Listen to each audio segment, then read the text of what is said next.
Le soleil se lève, tout le monde se prépare, mais dans les têtes, on sait bien que cette journée va être compliquée à cause du vent faible et changeant.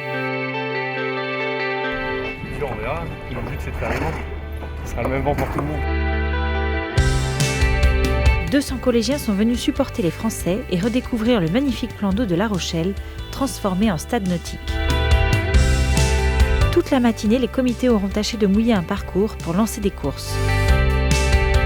C'est au François Benoît Bigot que la course du jour réussit. Dans ce vent si faible, c'est le jeu des gros bras chez les planchistes, pomper pour avancer, tandis qu'Igor de l'Ermite termine 17e. Chez les femmes, c'est pareil.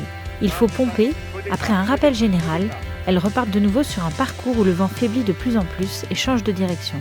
Le président du comité de course, Didier Flamme, envoie un pavillon N qui annule cette course. C'est assez péniblement qu'elles boucleront une course où Hélène Noesmen prend la tête du classement grâce à sa première place.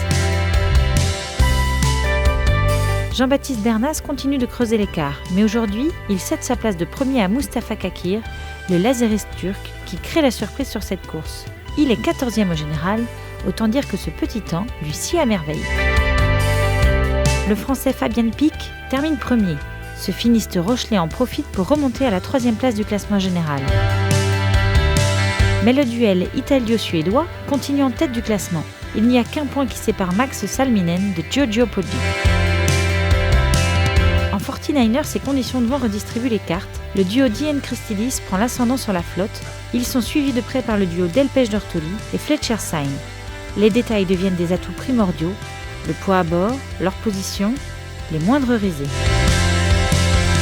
À mi-journée, le vent tombe complètement et toutes les séries rentrent à terre.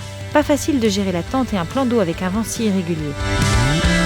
Les concurrents de la SOF auront droit à tous l'échantillon de vent cette semaine. Il y en a vraiment pour tous les goûts, de quoi laisser les talents de chacun s'exprimer.